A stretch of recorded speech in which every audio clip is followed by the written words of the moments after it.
The Nintendo DS. No other console can hit me right in the nostalgia the same way this one can. For my generation, I feel like having a DS was sort of a litmus test for if you had ADHD or not. If you never had one of these, the good news is, well, you might have been normal. But I had a DS. And I had one. Not because it was my hobby or anything, but because it was the easiest way for anyone around me to get me to shut the fuck up. But the unfortunate reality of the DS is that it might have been the single weirdest console to have ever existed. In the over 20 years it's been since the DS released, which, Jesus Christ, that hurt to say, Nintendo has since phased out the dual screen mechanic, reverting to the tried and true method of making games. The dual screens just don't really work that well, and quite honestly, it displayed information that a simple UI could usually get across. Now that's not to say that a fair few incredible games didn't take full advantage of the extra screen space, because they did. They definitely did. But a great many games for this console tried and failed to make anything noteworthy. And as we'll discuss today, many games made for this console were genuinely atrocious. During the mid-2000s, a horrible trend began where just about any game that got released during this time had a handheld port that was hilariously bad and unrecognizable to the original game. But the specific reason for this sudden rush in dogshit video games is a fascinating story of one of the first ever shovelware gold rushes in video game history. Prior to the introduction of the Wii, Nintendo game cases used to have this little symbol here, Nintendo's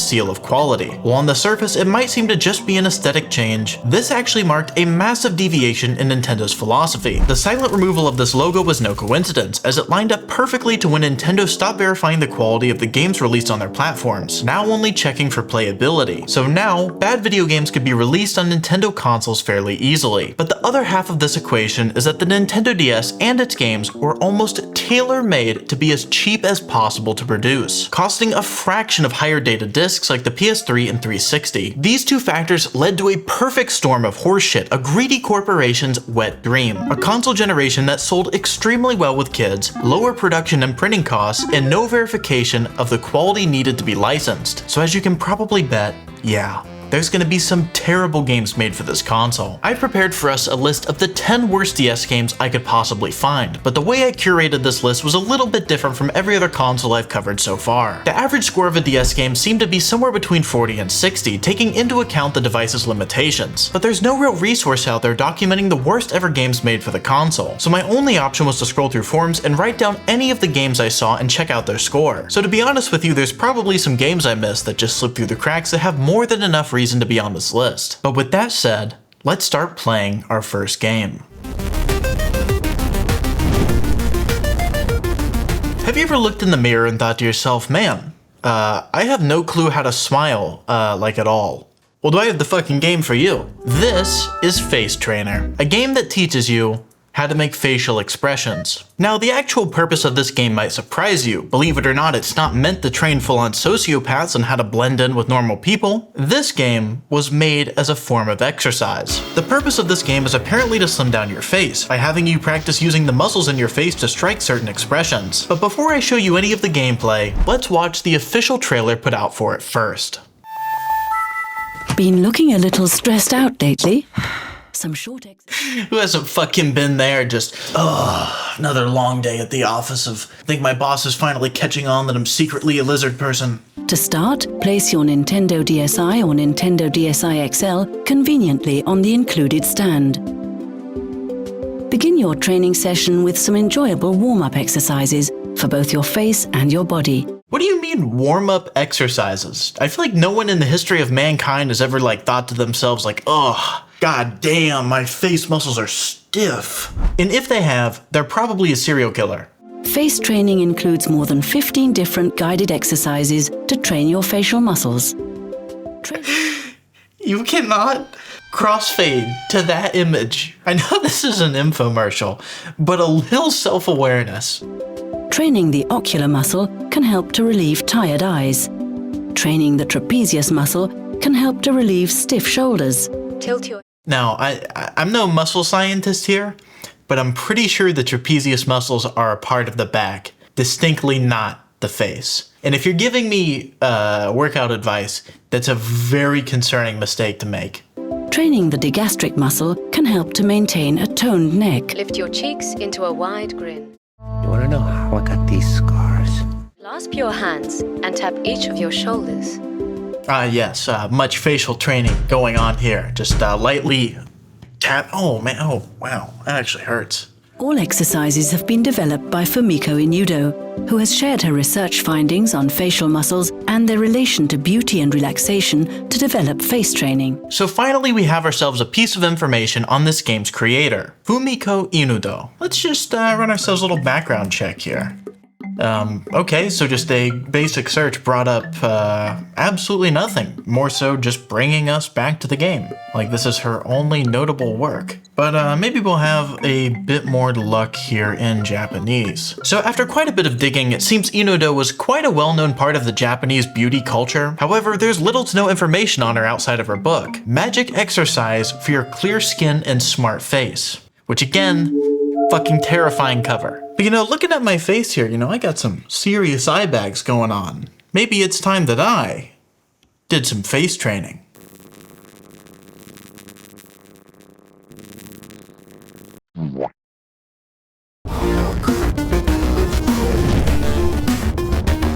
In the world of bad video games, there are two constants, shovelware and film and TV adaptations. If you're ever looking to make a bad game, those are two great places to start, and naturally the DS is no different. The vast majority of games I found were a part of already existing franchises with no reasonable connection to gaming. And out of all of the different films or TV shows, interesting concepts, unique adaptations, the franchise that was chosen for our next game was Hell's Kitchen. Coming in with a score of 48 out of 100, this is the first ever cooking game I've covered on this channel. And you know, maybe there's a good reason for that. The idea of a cooking video game to me is a terrible concept because you can never really make it properly. You could try to make a game to teach you cooking techniques, but a lot of cues in cooking revolve around taste and smell. You could try to make an arcadey experience like Overcooked or maybe even the Papa's games, but those get tiring easily. And I feel like there's a reason why this isn't really an established genre of games. But of course, let's see how Hell's Kitchen plays out. So the first thing that caught me off guard was that apparently this was made by Ubisoft, which is an insane thing to hear today. But a lot of people forget that Ubisoft was a very different company back in 2000 and...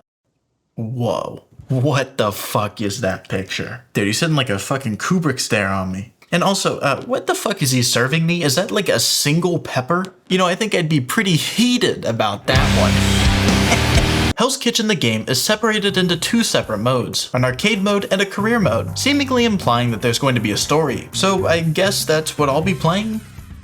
Oh, this is gonna be the level of cutscenes through the whole game, isn't it? I mean, how hard would it have really been to get Gordon in to record a few lines? Like, surely he's not that busy. I mean, this is a fucking licensed game that he was surely being paid for. Alright, let's not get ahead of ourselves here. We got a tutorial coming up. Today's dish: warm vegetable salad with carrot and ginger vinaigrette. Now, if you've never had a carrot ginger vinaigrette, it's pretty fucking good. But for a tutorial, it's kind of a weird option because there's quite a few ingredients that need to be prepared and blended. So maybe this will end up being some kind of education-based game. So it seems we've been placed in charge of a restaurant here, and we have to man every station, starting with ordering our waiter to seat and take the orders of our customers. Each process taking some considerable time, likely to cause anxiety and time management problems later into the game. But finally, it seems like it's time to make our first carrot ginger vinaigrette salad. But before I show you that, how about I show you how to make the real deal so you can get a frame of reference on what to expect from the game. Hello and welcome back to Dagger's Kitchen. Last time on this show we made a pipe bomb, which incidentally didn't go over well with the federal government. Hey, my name's Detective with the FBI's Joint Terrorism Task Force, and no, it's not a joke. Today though, instead of making an IED, we're going to be making a beautiful, wonderful carrot ginger vinaigrette. Now all that you're going to need for that is a tablespoon of honey, 2 tablespoons of rice vinegar. I think that's what this is. It might not be. This is... Nope. That's neutral oil. 2 tablespoons of neutral oil. 2 tablespoons of lime juice or lemon juice. It does not matter. The rain god is upset at this. 1 tablespoon of soy sauce. 2 tablespoons... What is this? This is the rice vinegar. 2 tablespoons of rice vinegar and about 4 tablespoons of water. Now, if you're one of those stupid European fucks that doesn't understand what tablespoons are, you can just click off this fucking video. So all that you have to do, this is really complicated and I advise you pay attention. Cameraman, get up on in this. Ready? You pour it in. See? This is very complicated, very sophisticated even. Lime juice. Probably neutral oil. Now what you don't know right now, Zeus is trying to keep this information secret. Oh yeah, look at that. It's not even going to blend. Holy fucking shit. Imagine I just get like struck by lightning and die, or like the power goes out mid-recording, dude. That would be fucking awesome. You know, good fucking enough. I don't really care. Now you get a chopped carrot, cup of chopped carrot. I forgot to mention that in the ingredients. But if you figured that you could make carrot ginger vinaigrette without carrots, you have bigger fucking problems in your life. Now the other thing you'll need is a tablespoon of fresh ginger. Now what a lot of people don't tell you about this fucking recipe is that ginger root is a son of a fucking bitch to get there. Like, look at this shit. This shit has hair. No one told me this. Ginger has hair. Traditionally, you're gonna wanna add about a tablespoon of water at a time, which is, for you stupid fucking Europeans, it's like 9 milliliters or some bullshit. I don't know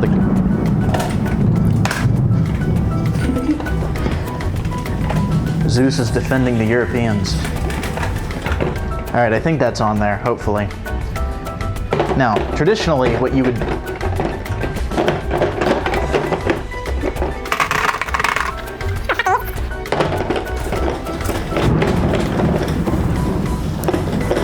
I think I'm actually about to get, like, smited. Wonderful. Now, traditionally, what you would do is you would turn on the blender. However, incidentally, the blender's not plugged in, so I really can't. Oh! Alrighty.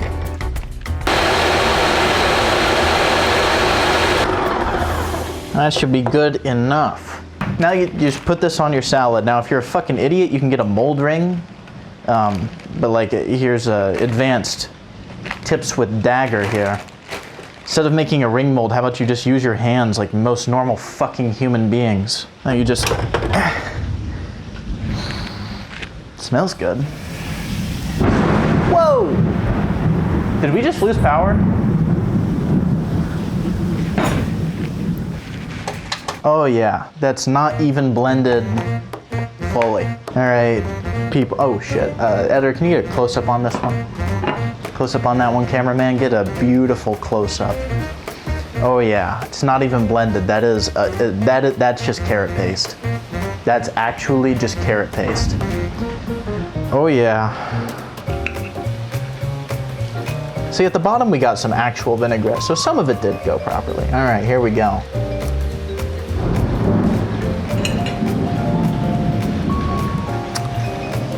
It's actually very good.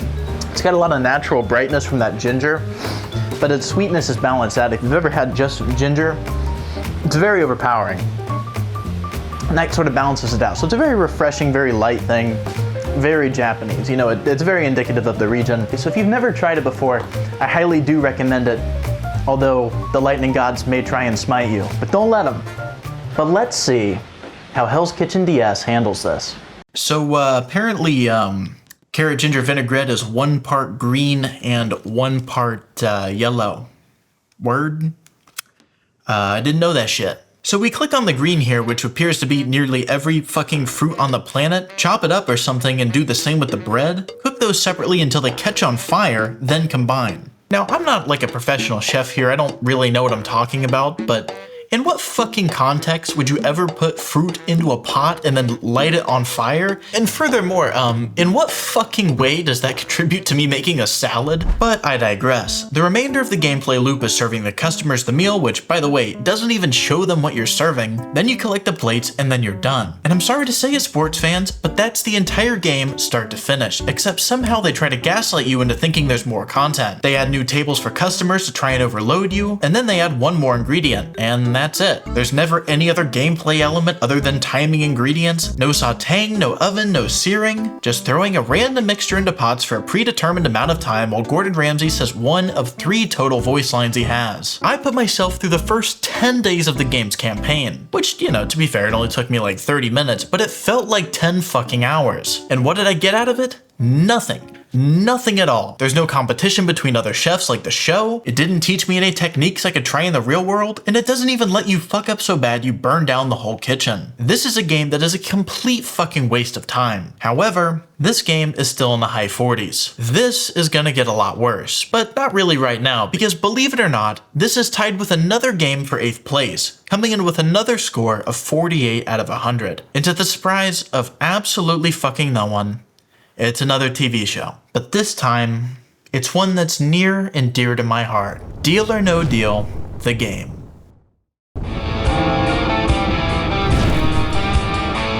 This, on the other hand, is a game that made total sense to be made. Deal or No Deal during this time was an extremely popular show, and more importantly, it had a simple concept. This game could have been a slam dunk, and to be honest with you, I don't think it's on here because it's particularly egregious, but I more so think it's on here because it is painfully low effort. But this time, I want to teach you the telltale signs of a bad game, just a quick checklist. The first thing I want to look for is a boring and lazy main menu. With the same font, the same color scheme, that's a really bad sign. The next thing to look for in a menu is sound design. Ask yourself these questions. Is there any sound at all when moving through the menu? Is the main song a loop longer than 20 seconds? If the answer to either of those questions is no, you've probably found a bad game. And to be honest with you, these two checks probably would pin down about 90% of bad games, but to really narrow down that last 10%, you gotta jump into the meat of the game itself. Hello and welcome to Deal or No Deal. I'm Howie Mandel, and this evening you could walk away with a huge cash prize. Oh boy. What you're seeing now is basically the whole game. Which, to be fair to the developers, it's really all the show was. But this fails on multiple levels. Get ready to see this about 100 times, because literally every single goddamn cutscene uses it. And that goes for all the other shit too. It's like they picked one single cutscene for each and every one, swapped out the voice lines and called it a day. But I guess if you never watched the show, this probably makes no sense to you, so really quickly, let's just run through the basics of the show. Deal or No Deal was a game show that premiered in 2005, and the premise is simple. You have 26 models holding one case each. Each case contains a set amount of money between 1 cent and $1 million. You get to pick a single case, and one by one eliminate the other cases. But between rounds, a guy offers you money to walk away based on the probability of the options in the cases. It's got money, it's got drama, and it's got women. And what more does your reptile brain really need? And the game really is the same idea, except everyone looks like this. There's like 5 voice lines total and 0 replayability. I don't even really have enough material here to write in a joke. There's nothing to see. Obviously, there's no stakes, so why would I ever accept a deal from the banker, ever? And if I'd never consider walking away, is the game any different than just picking a number between 1 and 26? And who the fuck would want to play that?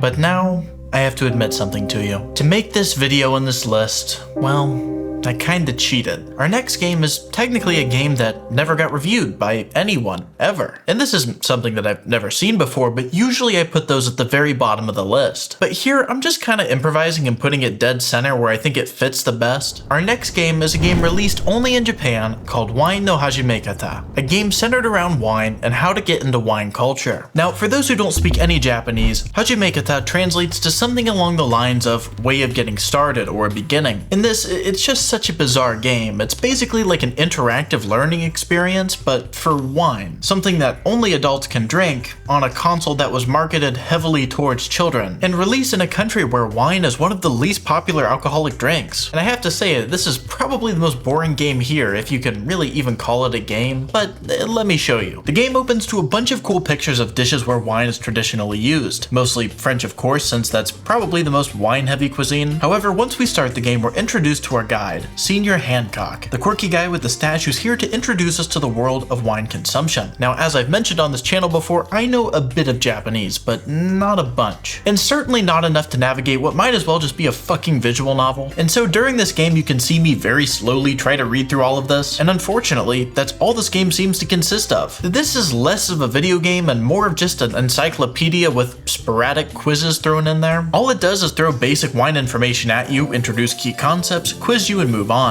Something that I could definitely accomplish with a single Google search. To be honest with you, my Japanese isn't near good enough to play this in its entirety, and I couldn't find a single long play of this game in existence. So to be honest with you, I've been trying to figure out what to say about this game for a while, but unfortunately, I got nothing. It's completely ridiculous and surprisingly boring, and that's it. This is a massive turning point in this list. Of the final 6 games remaining, 4 of them come from highly recognizable franchises. Now, what I want you to do is take stock of what was popular in the early 2000s and just take a guess. at some of the shit that you're gonna see in a few minutes, because it's fucking insane. But right now, we have a game from a franchise that I would have never expected to show up on this list. A game from a series that dominated the DS like no other. This is a game called Pokémon Dash, and it's one of the most mind-numbing experiences I've ever had in gaming. Coming in with a score of 46 out of 100, this is hands down the worst Pokemon game ever conceived. And the fact that it got anything above a 30 to me is mind-blowing. But someone at Nintendo HQ must have fucking laced the water supply with Molly for the 4 days it probably took to make this, because it makes some of the most unhinged decisions I've ever seen. This is a racing game, but instead of cars or carts or planes or fucking anything that would make sense, you're running. I legitimately can't fathom how anyone approved this, but the only way to move forward is through the fucking touchscreen. And not even by tapping where you want to go, but swiping the screen in the direction you want to go as fast as you possibly can. That mechanic might be fine for a 30-second Mario Party minigame, but basing a whole game off of that premise is wild, because the whole time, your whole experience is just doing this. Does this look fun to any of you at home? Does this look fun? Do you want to be doing this? Is this what you want to be doing?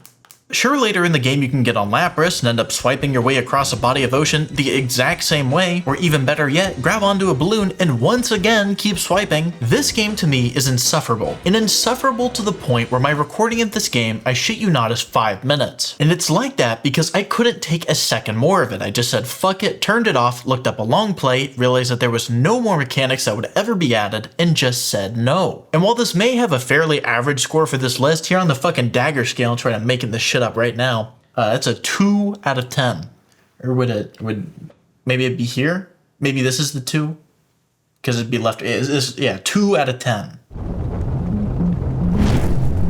Well, next on our list, we have another game from a franchise that's near and dear to my heart, and it's one that I watched fall from grace. Up next, this is the lowest rated game in the Crash Bandicoot franchise, Crash Boom Bang. With a score of 37 out of 100, Crash Boom Bang is a game that simply shouldn't exist. This game released in 2006, when the series was undergoing a process I call license pimping, where Universal at the time, i.e. the pimps, was just giving out the already dead Crash franchise to anyone who wanted to turn on it. Crash Boom Bang was a party game clearly trying to rip off Mario Party, and it was developed by a team called Dimps, a team that's actually not horrible, being the makers of Dragon Ball Xenoverse 1 and 2. But I can tell you that Dimps' speciality was not making party games. And I can say that with confidence because this is an ambitious but embarrassing attempt. But I suppose we should just start up a story mode playthrough and see what the game has to offer. So the events of Crash Boom Bang, god that's getting fucking grating to say, is that a random rich guy who's never once been mentioned in the story of any game previous to this one is suddenly a bad guy who wants a rare item. And so he basically pulls a steel ball run and makes a world tour like race. I mean, it's not reinventing the wheel, but it's not the worst story ever, I suppose. But then we get to lock in our character for story mode, and the choices to me were very surprising. There's only a total of 8 characters in the entire game,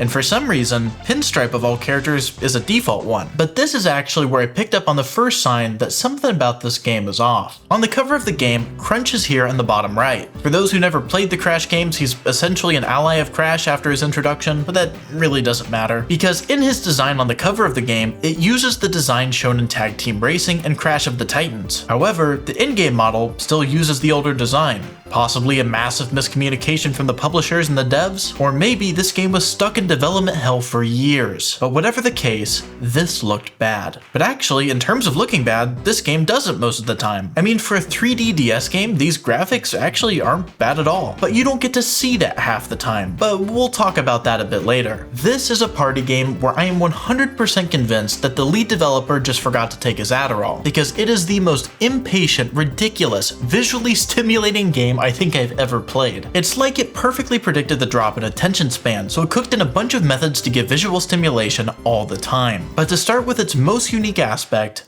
everyone in the single game shares a single turn. There isn't like a Mario Party turn order that impacts the game or anything. Everyone rolls at the same time and moves at the same time, which, you know, I guess it's actually pretty cool conceptually. But it never really makes a difference in the gameplay because you also never have to pay attention to where any of the other characters are at. And it feels like you just happen to randomly bump into characters or catch glimpses of them sprinting by like fucking Bigfoot. But at the end of most turns, you'll end up with a minigame. And I don't really know why, but something about the internal logic of the minigames is completely completely busted. So in the game, there's a total of 40 minigames, and to be honest, some of them are actually fun concepts that I could see even Mario Party using. But the problem is, for whatever reason, you only see a couple of them. So my first minigame was Crash Balloon, where you have to blow into the microphone to inflate the balloon to the biggest size without popping it. But watching this gameplay, you might notice something off. Every few seconds, there's like some kind of virus pop up on the screen that says something completely stupid. And believe it or not, that's this game's namesake. Boom Bang refers to the messages you can send to other players to block their screens mid-game and distract them. The problem is, on single player, none of these AI use them on each other, because why would it? It wouldn't do anything. So you constantly have 3 of these bombarding you 24/7, and it makes the game look fucking hideous. To the point where I won the game without ever realizing it. Apparently I happened to guess all the right directions and landed the goal by complete accident. However, despite reaching the goal, the game made me play one final minigame, Carry the Goods. A game where I shit you not, you just have to click the boxes and then click the drop off. And that's it. It's a game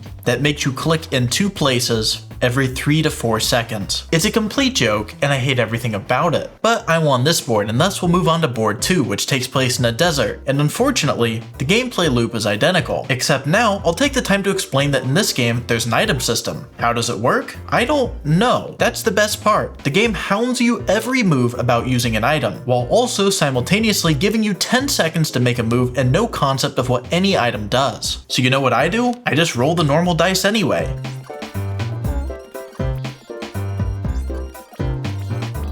And oh, okay, another minigame time. Oh, this again, huh? Okay. I'll just sit here and spend another 90 seconds just tapping and clicking. Just tapping and clicking. So, how's the video, you know? You guys liking it? I hope so. Yeah, it's taking some substantial work.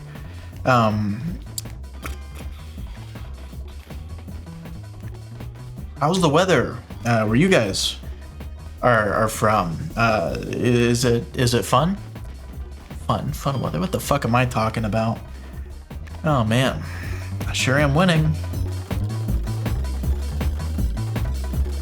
Okay, finally done. Thank fuck. I don't ever want to play that minigame again. Okay, back to the board. We should be able to finally make some distance on this roll here. Alright, a 4, you know, take that shit. Okay, minigame time again. Damn it. Fine, I'll fucking play it again. I'll fucking do it.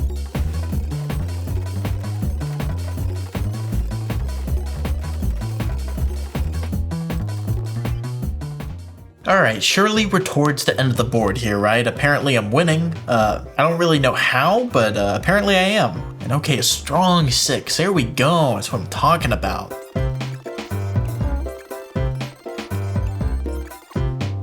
Okay, it's minute.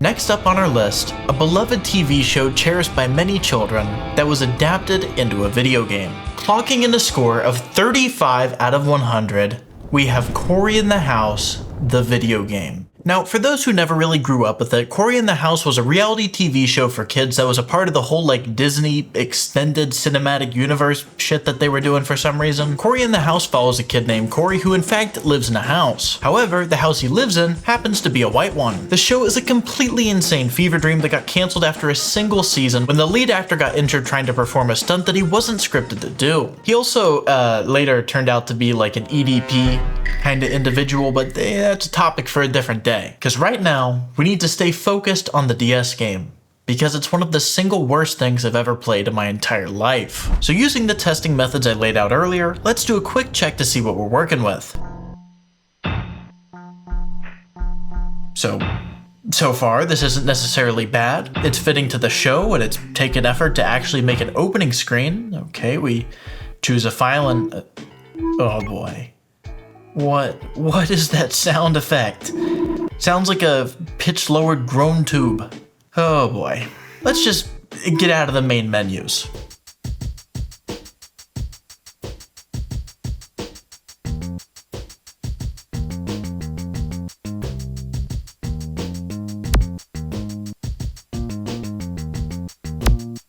Okay. No voice acting? No voice acting at all. Okay. And meanwhile, the two characters are having some kind of like brain aneurysm. I'm not gonna voice this on my own here for my sanity, nor will I bore you with the details of the plot. I mean, just look at the Metacritic rating. It's a 36 out of 100. It's not great. But you know what is great? The fact that Cory just fucking astral projects out of nowhere. Now, where, when, and how Cory learned the art of esotericism, I don't really know. For some reason, such an important detail just seems to get like swiped under the rug. Now, this game's DS gimmick is that standing next to a few locations reveal a prompt to find something on the touchscreen. However, this is only used a small handful of times. But did you know that this was also a stealth game? And man, that's a hell of a sneak animation. You know, the more I play this game, the more I realize that every single walk cycle, like ever, is just fucked. For some reason, instead of having a solid wall texture, the game decides instead to keep it thin and place the interior of the White House in some kind of patriotic domain expansion. There are bits where you can use your cell phone to hack into stuff, another bit where you can use your cell phone to hack into stuff, but slightly differently. Throwable pastries as weapons. You can't say that they didn't put effort into this one. But you know what? Enough of that. I think it's time that we listen to some people who actually know what they're talking about and read through some of the critic reviews for this game. IGN gave this game a 3 out of 10, saying, Cory in the House is as bad as the previous Disney games by the same developer, except without the appeal of hot girls and Raven being on the cover. The game has some of the clunkiest controls we've ever seen, the presentation is insultingly stupid, the mini games are hardly games at all, and on top of everything, it's really short. This game doesn't belong in anybody's house. You know, that last line was fucking hard, actually. I don't know about calling someone who was a minor at the time hot, but, you know. Another reviewer called The Game Boys, what a stupid fucking name, said this. Simply put, I cannot recommend Cory in the House for the DS, not even to the most hardcore fan of the series. But fascinatingly, if you zoom out of the critic reviews, you'll begin to see something alarming. Why does this game have a 9.3 out of 10? Why does this game have the classification of unforgiving difficulty and over 80 hours from most users? Well, believe it or not, I just stumbled onto something completely insane. An over 15-year-old rabbit hole from an inside joke. But let's just hear what people have to say about Cory in the House, the video game. At first, I didn't know what to think, but then quickly after I started playing, I realized Cory is love. Cory is life. Cory is God. Do not pass up this opportunity to play this game. If you value your soul at all, you won't give it another moment's thought. This game is truly something to behold. Every day I used to walk down to my local library, pick up a score from behind the building, then walk home, load up a syringe, and inject marijuana into my right arm. Now I just play Cory in the House on the DS. People clearly love this game, but obviously this is one giant bit. But I wonder, what could have spawned such a strange outpour of love to such a random and niche game that only ever got reviewed by 2 critics ever? Well, the answer to that question is twofold. Gamers and 4chan. In 2010, Pokémon was hot shit, and the games poised to come out at the time were the legendary Black and White. Now, back in the day, Japan would get Nintendo games months and months before the rest of the world for whatever reason, so the American fans waiting for the game were ravenous. And one 4chan poster thought it would be funny to claim to have an early copy of Black and White that he would release for people to pirate. However, the game included was the worst virus you could imagine, a copy of Cory in the House DS. This spawned a series of memes on how great the game was, how life-changing it was, and the greatest piece of media ever consumed. But let's face it, this is some grade A horseshit, as opposed to grade B. There's a whole scale for it. Coming in with a score of 28 out of 100, we have Peter Jackson's King Kong, the official video game of the movie. A uniquely dogshit experience. King Kong is a poor adaptation of the 2005 film and features some of the most nonsensical mechanics I've ever seen, along with graphics that a PS1 would be embarrassed to have. But this is something that has to be experienced. So let's start up a file and get truly immersed in the world of Peter Jackson's King Kong, the official video game of the movie.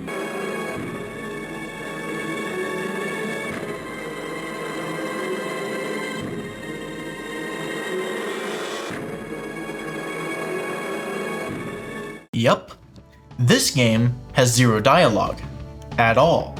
Like, none. But not only that, anyone who's seen the movie will know that this isn't where the movie begins. This scene where the game starts is 45 minutes into the film, almost a full third of it completely chopped off from what they've decided to repeatedly hammer home as the official video game of the movie. But getting out of the silent film doesn't make anything any better, as you're immediately greeted by one of the worst loading screens I've ever seen. Like seriously, what the fuck is this? But just after getting out of the loading screen, you soon discover that this is the single most nauseating game to play ever. And so I'm sure watching this might not be much better, so I've tried to make it more tolerable with some framing techniques. No idea if it helps, but I can assure you playing it was way worse. Now let me ask you this, looking at the DS's button layout, how would you structure an FPS game? It would be a fucking nightmare, right? Well, the solution that games of this type came up with were fucking diabolical. Instead of locking a camera to a vertical plane and having you just move it around with L and R, which is what I would try, the game instead makes you swipe on the touchscreen to move the camera. And Jesus Christ, does it not work at all. The amount of control you have over this screen is pitiful, and since the game revolves around 3D open environments, not being able to look around comfortably is a terrible thing. But fortunately for me, this game is an absolute comedy without ever trying to be one. Like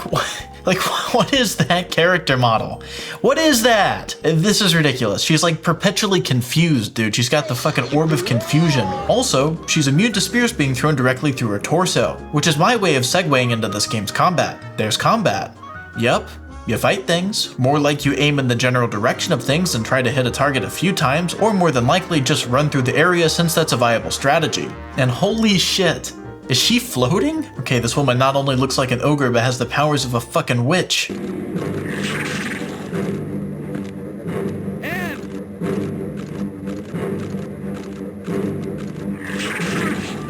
What the fuck was that? That's the run animation we cooked up? Instead of just making a walk cycle for slower movements, you just hit her with the fucking slow-mo ray?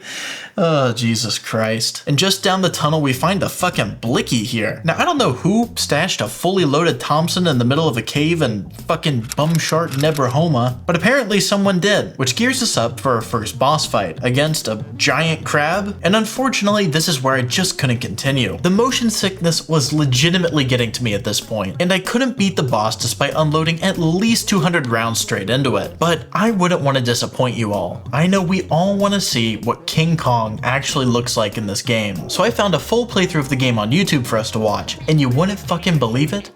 King Kong is a playable goddamn character, albeit it seems to use the same cancerous controls, but still, you get to play as a giant motherfucking monkey. But to be honest with you, I mean, this game is just fucking penis cancer. I hated this. I hated every second I had to play this game. But unfortunately, you might have noticed, there's still 3 games to go. When it comes to bad games, and especially the worst ones, there seems to be constants and variables. And one of those constants, for whatever reason, is that for some reason, a racing game always has to exist. I don't really know why, but you know what, fuck it, I'm gonna coin it. This is Dagger's Law. If any bad list of games exist, there's probably a racing game on there somehow. And here for the DS, this rule is in full effect, as we have our 3rd lowest game on this list, Homie Rollerz, clocking a score of 23 out of 100. This is another game with a lot of weird history behind it, being the one and only video game ever produced based off the line of toys called the Homies, a line of toys depicting several Hispanic characters which have become quite valuable collector's items. Now, I had never heard of these, you know, these were a bit before my time, but maybe you at home have seen one of these, or maybe even owned one before. But eventually a publisher randomly decided, you know what, fuck it, let's just make a video game based off of this, and even weirder, let's make it a kart racer, a decision that I'm sure cost them a shit ton of money. I'm not gonna beat around the bush here. Obviously, this game is shit. However, what's kind of sad is that a few basic changes, and I think this would have been a popular, or at the very least decent video game. Homie Rollerz, believe it or not, has a story. A wizard by the name of Vata Wizard organized a tournament where anyone who participates can grant themselves a wish. And that's all the context the game gives you, so I guess let's race. Our first objective is to pick a character, and man is this the most stacked roster ever. We got Mac Daddy, who I didn't even notice drives around with a fucking chalice, a Chili Pepper who drives around a burrito car painted with a gun on it. Wow, that is a insane sentence to say out loud. We have a conventionally attractive woman in a pink car, Big Loco, a literal zombie, Joka Wild, and Okay, I don't even need to see that final character. That's fucking incredible. And oh shit, we got a cutscene. Victor! It's not fair that a reckless driver crippled my friend like this. If only there was something we could do to help him. Are you a racer? Oh shit, this is supposed to be, I guess, like a pseudo-Spanish? Yeah, but con respecto. What's that gotta do with it, wizard? I'm hosting a race, and the winner will be granted any wish they desire. Man, I'm fucking immersed in this shit right now. Also, I fucking love this logic. The wizard's like, oh man, that really sucks that your friend is like now crippled. I could fix that, but I'm willingly choosing not to, which also implies that I could fix you, and I'm also choosing not to do that. But if I don't see your crippled ass at that starting line, neither of you are walking. But unfortunately, all of that fun I was having was soon quickly taken away from me. Now you might think by watching this that I was nodding off on some sort of heroin high or something, but no, this is legitimately how the game controls. Despite having a drifting system, the game chooses to make the left and right steering controls fucking ridiculously strong, making it nearly impossible to steer properly. I've never done it personally, but I'd wager a lot of money that driving drunk in real life is probably easier than this shit. My first thought was either that I had no clue what I was doing, or maybe it was the fact that I was trying to race in a fucking wheelchair. So I checked out the tutorial, which, by the way, is a wall of text detailing different items. No indication of how the game actually works. So then I checked out if another character would have different steering or drifting, but no, not at all. They all seem to be about the same, and all the more insultingly, the AI have access to a way to turn smoothly, but I don't. And here's the thing, I'm not bad at kart racers. I swear to God, I'm not good at many games, but I am fucking good at kart racers. This is like impossible for me. And unfortunately, this is where I'm gonna have to leave the game at. So that means we're finally gonna be moving on to the last game in this video. This is a game from a show that's had a strange resurgence in popularity lately, but when it aired, it was extremely popular, consistently sitting amongst the most watched TV shows. The series I'm talking about is House MD, and its absolutely horrific video game. Clocking a score of 9 out of 100, this game was absolutely shit on from everyone with eyes. IGN said this. They said nothing because the game was so shit it apparently didn't even hit their radar. Now let's recall my checklist for bad games. Any lazy designs, lack of sound effects, or short music loops? Oh no. Oh no, this can't be. Every single criteria is checked. I'm walking into a fucking nightmare. But let's start with our first case, Globetrotters. Globetrotting begins watching a TV show host, probably on the Discovery Channel or PBS, who hosts a show where the premise is just that some old fuck goes around to rural places with a full-on camera crew. Then suddenly, the old guy collapses and nearly dies. Then our hero, Dr. House, walks in off 30 Vicodin and begins to inspect the good actor. And let me just make sure that you're prepared for this, okay? It's rare that someone like you gets to see something this special. The first fucking thing that you see staring back at you for an extended period of time is this. And as if that wasn't bad enough, I really hope you love and adore the background music playing right now, because get ready to hear this on loop for 30 minutes. Except anytime you click anything, it resets the loop, meaning the first 20 seconds of this probably plays hundreds of times. And meanwhile, the gameplay is painful. It's a point-and-click adventure, except they couldn't bother animating what you're doing or adding any sound design. To inspect a patient's abdomen, we use a magnifying glass. Apparently. Not that by watching this footage you'd ever know. To listen to a heartbeat, we use a stethoscope. Not that by listening to this, you'd ever be able to figure that out. And you gotta remember, the DS has some of the best point-and-click games ever made. Even having a game like Phoenix Wright, which does the whole mystery angle 1,000 times better. And then beyond that, the game just insults your intelligence by doing what is, in my opinion, the biggest crime in gaming, where it poses to you a bunch of challenges and questions, but none of it matters. You can get every single option wrong in this entire game, and it changes nothing. When presented with 3 questions, no matter which wrong ones you pick, it just lets you choose the right one directly after. So I ask you, what the fuck was the point? It's legitimately impossible to fail a single part of the entire game. And not to get too off topic here, but this is kind of personal. If you think that like streamlining the gameplay and making it to where like none of the questions really matter if you get them right or wrong, LA Noire did the same shit, and anytime I criticize that game, people call me fucking crazy. But to me, the final straw with this game was when it simply chose to include mechanics that don't work. So in the story, we go to provide a theory about the patient's condition. However, for each and every possible option Hal suggests, we have to play out a minigame, one where we find the right option amongst a group of moving words, where according to the directions, we bring to the top of the screen. But you'll notice quickly that when I do as instructed, it doesn't change a goddamn thing, meaning I can't proceed, right? Because I can't win. Well, fucking no! The game just auto-proceeds anyway, pissing away both your time and effort. It is insulting. And you know the best part? They make you do this 5 fucking times. 5 times. It is complete horseshit, and it just keeps going downhill. The game makes you roleplay as a phlebotomist and take blood, and then it makes you repeat this process 5 times. Then you have to take a petri dish and hand sort all the bacteria, which I'm pretty sure is just not how that works. And finally, you get into consistently the worst part of the game, where it really tries to copy the homework at Phoenix Wright with these pseudo-open environments. And in these, you have to look for clues to help you solve the case. And of course, by open environments, I mean static PNGs that you get to move around with the illusion of it being 3D. And by finding clues, I mean clicking on incredibly obvious things and holding down a button for 5 seconds. Now, believe it or not, they actually decided to spice up the OST for this particular section, but only on the PC version of the game. It is painful to play through. And somehow, 7 separate episodes got made for this game, which is baffling. But if you think I'm going to subject myself to that, absolutely not. You can fuck right off with that. It is torture. It is torture that I don't even think would be used in hell. Well, everyone, thank you so much for watching this installment of the Bad Game series. I'm going to talk a bit for a minute here, because I feel like I haven't talked to you guys in a really, really long time. The past few videos, I've just, I guess, just kind of cut the video at the end, and I've sort of just kind of missed out on talking to you guys, and I sort of wanted to catch up a bit, because some things around the channel have changed. The first of which being this desk. I feel like I've maybe mentioned the desk on this channel before, but I don't know. Anyway, I got a desk. It is a fantastic cherry wood desk. I thought it was mahogany for a while, but apparently I'm just fucking stupid.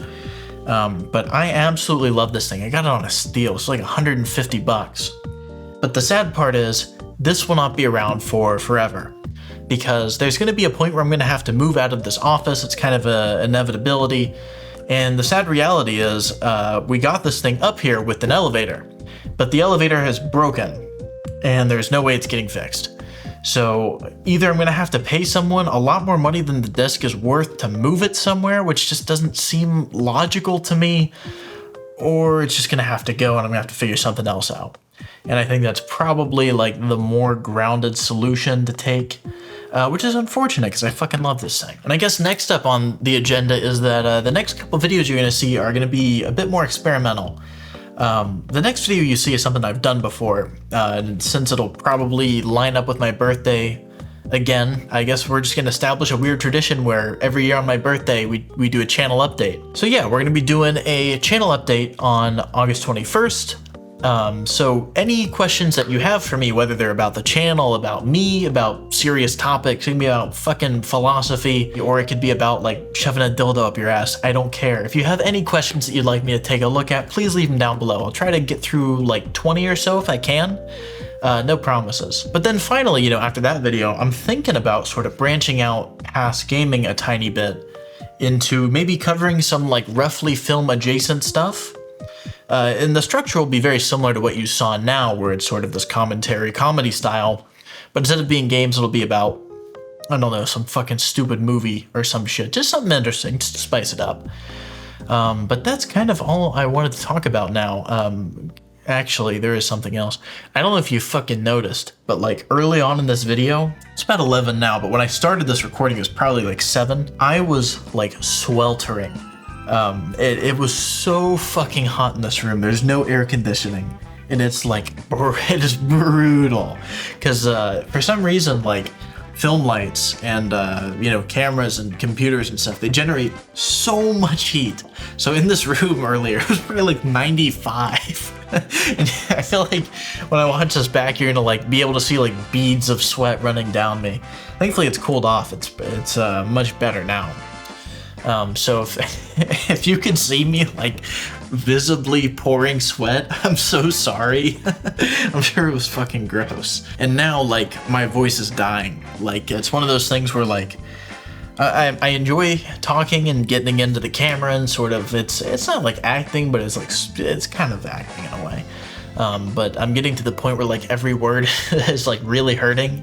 And I know for the next like 2 to 3 days, I'm just gonna be like a monk, dude. I'm not gonna talk to fucking anybody. And which is, kind of my normal anyway. But yeah, that's about it. That's kind of what's gonna be coming into the channel in a couple of months. I really hope you enjoyed this video. And as per usual, you know, a like, a comment, and a sub always helps out the channel, but no one can force you. And I will see you all in the next one.